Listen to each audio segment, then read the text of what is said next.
I liked locks because they made more sense to me than people ever did. You put pressure in the right spot, listen close, and sooner or later, they give something up. That always felt easier than dealing with promises, excuses, or the kind of loyalty people talk about when money's on the table. So, yeah, I had rules, and I kept them. No weapons, no civilians, no blood. That was the deal. That's how I told myself the work stayed clean, or at least clean enough. And it's how I kept believing there was one line I still wouldn't cross. Then Dax called, already talking like the job was done, like the only question was whether I was smart enough to say yes. Harbor Trust, 1 vault, 5 minutes, clean. That was Dax. He could make bad work sound organized, almost respectable. Insured stones, no one gets touched, easy money if your hands stay steady. By the time the van rolled into Harbor Trust, it was already too late to act like the choice hadn't been made. Tin was driving, doing his best to look calm, and Dax stayed in my ear the whole time like he was right there with us. In and out, no delays. For a minute, the job looked exactly the way he pitched it.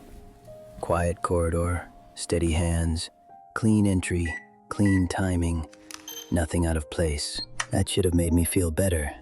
It didn't. If anything, it made me more suspicious, because when a job looks that clean, it usually means the real problem's buried deeper. Turns out that feeling was right. One look at the patrol monitor, and the whole plan changed. There was a guard route in the system that never showed up on Dax's blueprint, which meant he either missed it or he chose not to tell us. I told him, quietly, we needed to stop right there. Keep moving. After that, the job wasn't clean anymore. It was just a bad decision still moving forward, because nobody wanted to be the one to say it was broken. It was broken. And a second later, the whole thing fell apart. Tin pushed too fast, the cart clipped the floor barrier, and Alma came around the corner at exactly the wrong moment.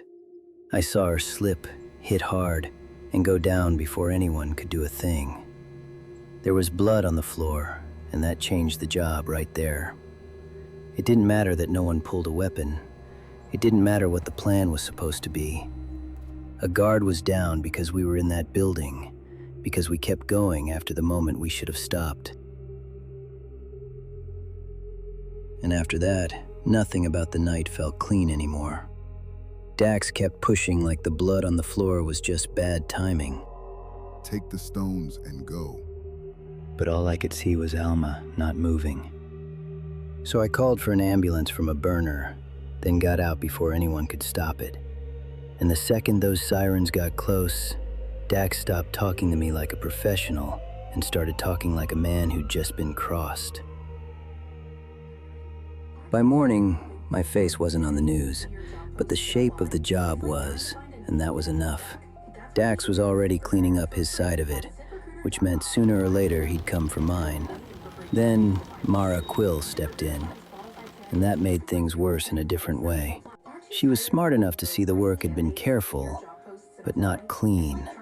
From where she stood, someone planned the break-in, and a guard ended up in critical condition. From where Dax stood, I'd become a problem that needed to disappear. Running should have been the obvious move. Then the hospital update came through, and that changed everything.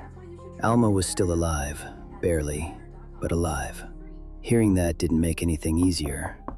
It just made the choice harder to avoid. If she woke up, Dax had something to lose, which meant she was still in danger. Then Tin showed up, shaken, carrying proof that Dax changed the route before the job. That was enough. I stopped packing, left the bag where it was, and decided I wasn't leaving the city. Not leaving the city meant heading back toward Dax, and that's usually the part that gets people buried. Tin knew about an old riverside club Dax used as a counting room, the kind of place he trusted because nobody paid attention to it anymore. If he wrote it down, it's there. So we went in through the back, quiet and fast. And for the first time that night, the tools in my paws weren't there to steal anything. They were there to open the door on what he'd done. Mara got there before Dax did. She came in ready to take me down, and honestly, I couldn't blame her. From where she stood, I was still the fox who broke into Harbor Trust and left a guard bleeding on the floor. So I gave her everything. The route changes, the ledger, all of it. Anything that showed Dax knew more than he ever let on. And for the first time all night, running didn't feel like the next move. It felt like something I was finally done with. Being done with running didn't make the next part any easier. The second Mara saw Dax's hospital note, everything narrowed to one place and one clock. Alma was being moved through a private service wing before dawn, off the books, and way too quietly for that to mean anything good. Mara started calling it in, but we both knew money could move faster than procedure. So we split up and headed for the hospital.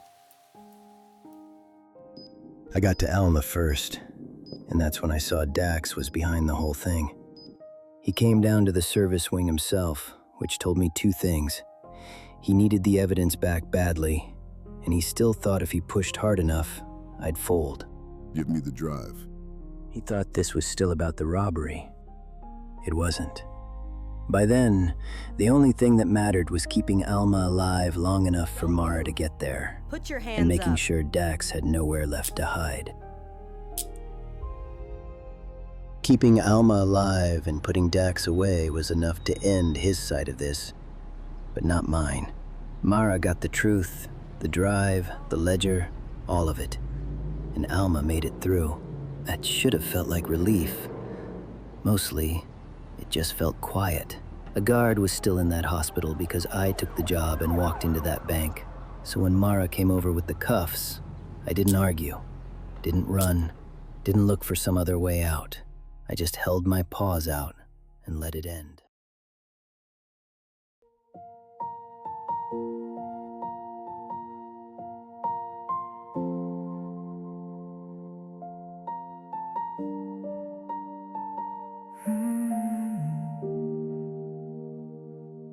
Street lights fade on the wet concrete. Morning comes without a sound. Footsteps slow where the night ran deep. Nothing lost stays buried now. Old doors close, cold air remains. Silver sky above the road. What was carried